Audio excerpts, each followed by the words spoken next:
Hello everyone, welcome back to my channel. This is Dr. Zina speaking. Today we'll be talking about what is pulp polyp in the field of endodontics. But before we continue, make sure to hit the subscribe button down below for more and more videos. Now you might know the name of pulp polyp by other names such as chronic hyperplastic pulpitis or chronic proliferative pulpitis, all of which is the same, referring to the same condition, which is the pulp polyp. So they are all synonyms with one another.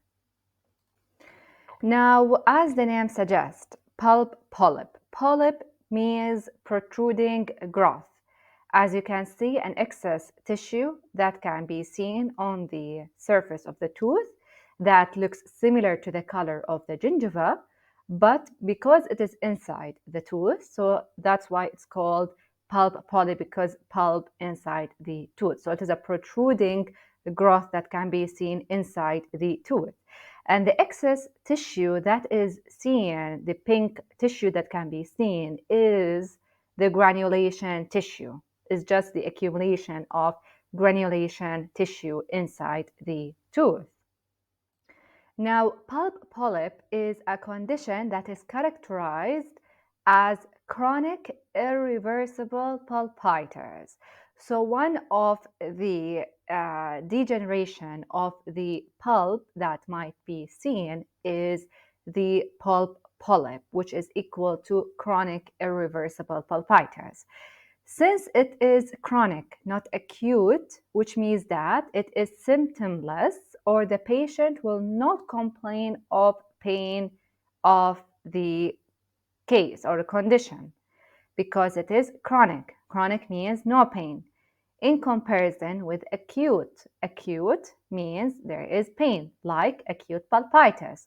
The patient will experience severe pain at the end.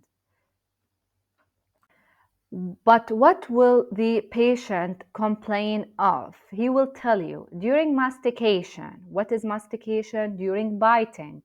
Whenever I bite, I feel discomfort. Of course, it is obvious that you can see that the patient will be experiencing discomfort because the crown is broken, and inside the crown, the excess tissue, which is the granulation tissue, is there, or protruding growth is there. So he will feel basically that he is biting on his gums, but actually he's not biting on his gums. He is biting on a granulation tissue that is inside the tooth itself that looks similar to the gingiva. So that is the common complaint by the patients. So these are other clinical presentations for pulp polyp. On the left side, as you can see, a protruding growth that can be seen on the tooth, and the crown is broken due to trauma or fracture of the tooth. That's why it is broken. And because it is broken and the tooth is left untreated, it led to the pulp now is dead. So therefore, the patient is not complaining of any pain, and the excess granulation tissue is accumulating in order to cover up the pulp tissue. So that's why it is called chronic irreversible pulpitis. Irreversible, associated with the pulp tissue. The pulp basically now it is dead because the tooth is broken long time ago, and the patient in the beginning basically he will tell you that yes, I had a very severe pain. I could not sleep at night. I could not tolerate the pain. Whenever I drink cold things, drink cold or hot things, I feel very severe pain. But suddenly, basically, after a few months, the pain disappeared. Why is that? Because now the pulp is dead. The pulp is dead, right? The excess tissue that you can see in here is the protruding growth, is the pulp polyp. And because it is pulp polyp, the pulp is dead. Pulp is dead in pulp polyp. Also, the picture on the right side, you can see the pulp polyp on a tooth that the crown is severely broken. Is severely broken. Now you know that whenever the pulp is dead, we need to do root canal treatment for the patient. But in this case, you can see the crown is all broken. There is no ferrule effect anymore, in which we need to have at least 1 millimeter of the tooth structure should be left behind for a ferrule effect in order to improve the prognosis for the tooth. But since it is broken all around, the tooth in this case is non-restorable, and the treatment would be extraction for the tooth rather than root canal treatment. So what are the causes behind pulp polyp? As I said, long time bacterial infection affected the pulp tissue, led to the death of the pulp, finally leading to pulp polyp. Why? Because the patient, he ignored his condition. So it led to pulp polyp. Due to what? Due to the crown is destroyed by either caries.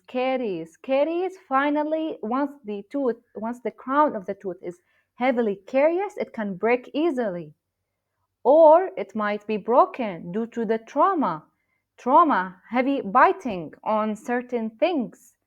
Okay, it led to the broken crown at the end.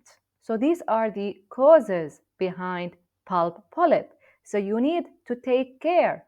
If you have any infection, or in general, if you have caries on your teeth, you need to treat it as soon as possible, because we don't want the caries to become deep. Then it will reach the pulp, and then it will be needing root canal treatment. And you know that root canal treatment, the tooth, it will be weak, not like before root canal treatment. No, of course, the tooth will be weak with the root canal treatment.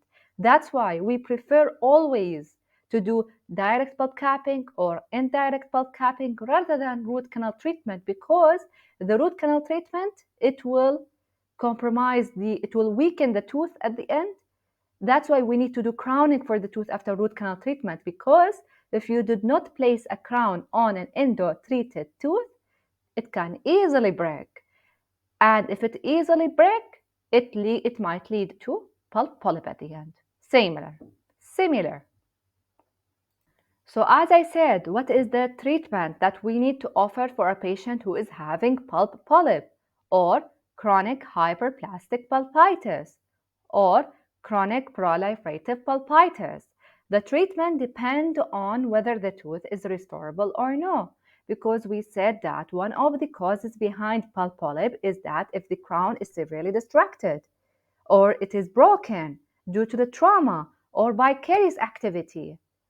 So depends on the tooth. If it is restorable, we can do root canal treatment for the patient. If it is non-restorable, immediately we think about the extraction. The last treatment option always will be extraction if it is non-restorable. That's it. I am done. Thank you all for watching my video. If you have any questions, please do write it down in the comment section below. Goodbye, everyone.